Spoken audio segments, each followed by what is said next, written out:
Дәрігерлер қазіргі таңда мына буын аурулары өте жиі кездесіп жатыр. Сондықтан мына әртүрлі емдер, біреу тәсіл ем берсе, біреу бермейді. Мысалы, кейбір аурулар ыстықпен емдегені, яғни ыстық шөптің ыстық суға малу, ыстық ваннаға түсу деген сияқты сол кезде наоборот жақсы болып жатады.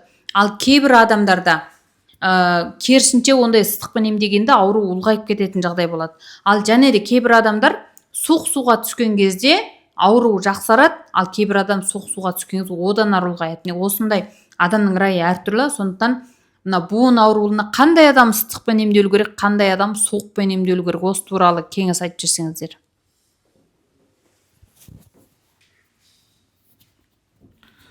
Өте дұрыс сұрау болды. Мынау ыстық райлы адам, суық райлы адам деген адамның райына қарай болады.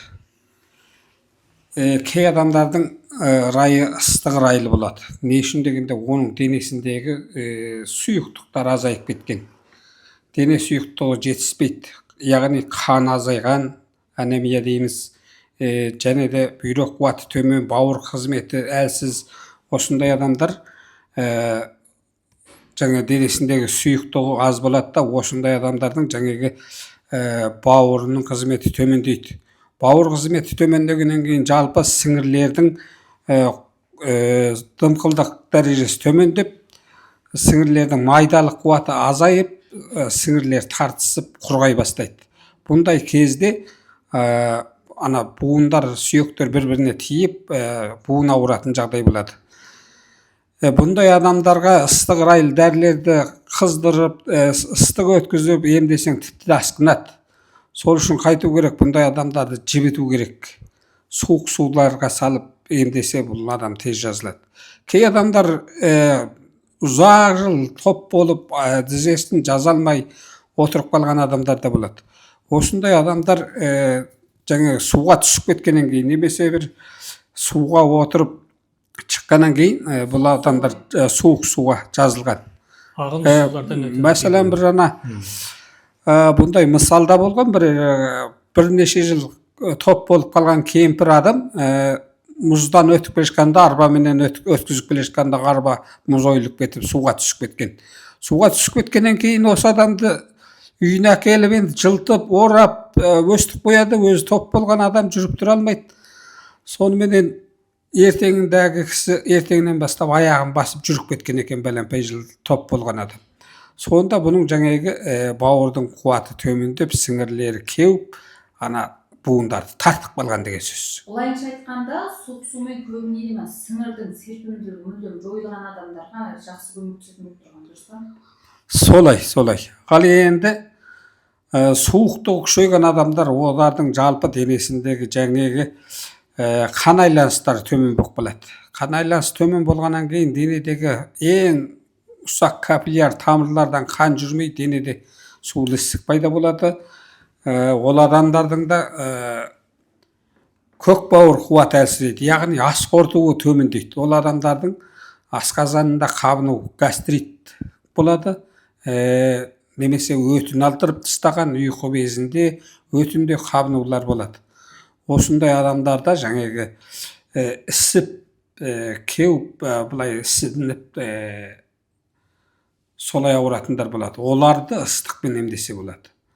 Оларды жаңағы ыстық райлы дәрілермен қыздыру, және де сол ыстық райлы нәрселерді басу, басқадай массаж жасау, ине қою, осылар арқылы болады. Ал енді жаңағындай ыстық райлы адамдарды, оларға жаңа ыстық өткізген сайын асқынады. Ондай адамдарға ыстық өткізуге болмайды, екеуі бір-біріне қарама-қарсы. Ондай адамдардың буыны көбінесе ыстық болып тұрады, иә? Буындық ауырған кезде буындары. Бұл ұқсамайды. Ол ана буыны ісіп тұратын жаңағы денесінің суық райлы адамдардың да кейде буыны қабынғанда қызады, іседі, ауырады, осындай жағдай. Ал енді ана арық адамдар, немесе жаңағы сіңірі кепкен адамдар, ыстық райлы адамдардың буындары да ол икемсіз болады. Көбінше буындарын жаза алмайды. Денесінде түзу ұстап тұра алмайды. Еңкіштеп жүреді. Тізесін толық жаза алмайды. ал енді тізесін жазбаса қайтадан бүге алмайды, осындай жағдайлар болады. Бұндай адамдарды суықпен емдейді. Алақан табаны қызып тұрады. Бұларда екі алақан, екі табан, одан кейін мына қазан толмас дейміз ғой, мына асқазанның жоғарғы жағы осы жерлер қызады. Ондай адамдар тез шөлдейді, іші қатады, запор болады. Бұндай адамдарға сол бауырды қуаттап, бауырды нәрлендіріп, сіңірлерді жұмсататын дәрілер арқылы емдеуге болады. Егер осындай ауру басында болған адамдар болса, біздің осы Астана қаласындағы 6 тоғыр емханасына келіп, бізбенен береке кездесіп ауру жағдайын айтса, олар шипа табады. Қазір бұл жерде біз 200 түрлі шөп дәрі, және система, және массаж, ине қатарлы емдерді жүргізіп отырмыз. Бұдан тыс Қытай медицинасынан өндірілген шөптен жасалған дәрілердің саны да баршылық. Ауру бар адамдар осы жерге келіп емделсе болады. Бұл жерде мына ыстықтық дегенде көптеген сырқаттар түсінбей қалады. Бұл жаңағы ішкі ағзадағы, ішкі орган, ішкі мүшелердегі ыстықтықты бейнелейді, яғни энергия. Ыстықтық энергияның жоғарылауын бейнелейді. Былайша айтқанда жай температура Ол емес, дененің сыртқы температурасы емес. Бұл және ішкі энергияның артуы, яғни бауырдың ыстығы артатын болса, жаңағы шөлдеп тұру деген сияқты, ашқазанның ыстығы артса дем сасу, ашқазанның ыстығы артса жаңағы ауыз қуысы ойылу деген сияқты. Сондықтан бұл ішкі ыстықтық белгілері дейміз. Енді сыртқы ыстық ол температураның өрлеуі, ол тұмау тиген кезде қызады деген сыртқы. Сондықтан бұл ішкі ыстық деген көбінесе ішкі ағзалардың энергиясының жоғарылап кетуін. Ол негізі қабынудан не болмаса әлсіздіктерден де пайда болады. Мысалы, жүректің ыстығы дейді. Жүректің ыстығы асқан адам қайтеді, тілдің қарағанда тілдің өзі тілдің іші қызарып тұрады. Оның жүрегі атқалақтап қағып, мазасызданып тұрады. Енді осыған қарап, бұл жаңағы сыртқы температура суық, бірақ та ішкі өзегіндегі тамыр райында атқалақтап соғу ахуалы болады. Онан кейін жаңағы жүрек тез қағады. Болса жаңағы жүректің ыстығы асқан дейміз. Көп адам түсінбейді, жүрегінің ыстығы асып кетті десе күледі, ол қалай деп. Сол сияқты. Енді бауырдың ыстығы асса кімдей болады, бүйректің ыстығы асып кететін жағдай болады.